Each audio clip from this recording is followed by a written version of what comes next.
This is a short but sweet tutorial on how to attack in the AFC 25. We have 5 minutes and the time is ticking. This tutorial will be broken up into 3 segments. It's finishing, the wing attack technique, and first time touches. First up, finishing. Now, what I will say is this particular year, EAFC 25 is a year for the far post. I find near post isn't as overpowered as compared to previous years, including, let's say, FIFA 20, where you could basically hit any shot to the near post and it would essentially go into the back of the net because the keeper would fall to the ground. However, this year I find keepers are quite reactive to their near post, and so they should be, and what I find is the far post is the most effective this year. With that being said, one thing you need to avoid is finesse shots. Seriously, they are really bad this year, and if you go to finesse shot, it's going to miss the goal, hit the bar, or go straight to the keeper. So you should really avoid any type of finish with a finesse. And also want to note in this finishing segment that you should be always looking to increase your percentages when finishing in FC 25. And how do you do that? It's from the extra pass. You see, FC 25 is a percentage game and we need to maximize our percentages. If you go to shoot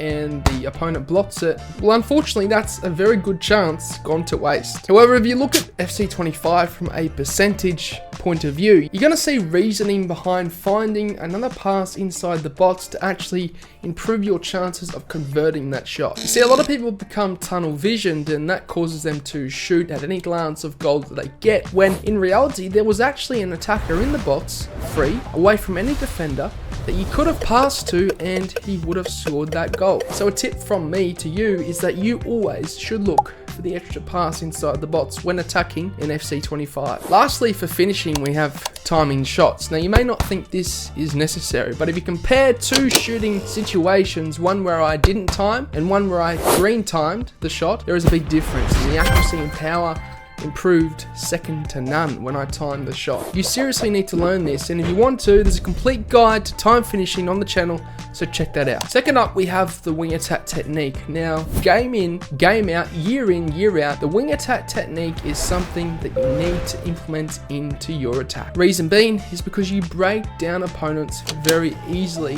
when you can take the ball to the wing, drag the defense out wide, creating spacing gaps in the middle, which you can then subsequently exploit when you recycle from the wing into the center. And if you cross compare gameplay from previous years, pro players do this game in, game out, and the majority of their goals come from taking the ball from the wing into the center to create space and gaps and to exploit those spacing gaps. So when it comes to attacking, you should really focus your attack on the wing. And as I did break down on the most meta player roles and tactics for you to use in FC 25, the wing attack technique has been revolutionized with certain player roles, including wide playmaker or false 9 strikers to wide, which allows them to essentially drift out wide and receive wider passes, as well as setting your wingers to wide playmaker and allowing them to play a style that essentially forces them to play a lot more on the wing. These are the sorts of things you need to take into consideration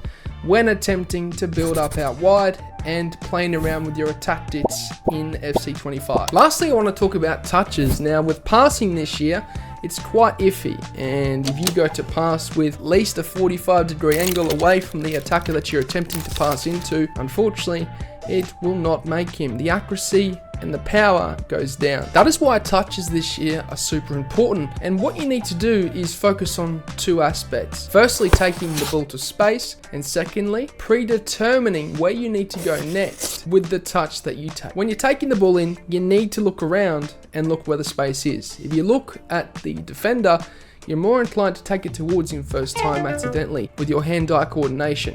What you really need to focus on doing is taking it to the space so that you can exploit that space first time and offload the ball. Secondly, you may be taking it to space, but is it really setting you up for the next pass that is necessary in your build-up? Maybe not, and that's why you need to take into consideration where you're taking the ball first time so that you can set yourself up for the next pass to the other attacker. This is how you can be a step ahead of your opponent and a lot more quicker and proactive in in your attack. Now this was for you TikTok enthusiasts with a short attention span, or simply those who don't have enough time. But there will be a complete 1 hour long attacking tutorial uploaded onto the channel over the next week or so. So be sure to subscribe, and of course I'm coaching as well, one-on-one. If you want to be a part of the one-on-one coaching academy, over 400 members have signed up and can work one-on-one with me. Check it out, the link is down below. And of course, if you enjoyed this video, you may just enjoy this one here. Thanks for watching. If you enjoyed the video, then I'd really appreciate it if you hit the subscribe button. And lastly, if you do want any pre-gaming fuel or supplement, then head over to atpscience.com, which is the first link in the description, and use the code DylanEtsATP at checkout to get yourself a discount. Not only is it the cheapest way to get supplements, but it helps me out a ton, guys, so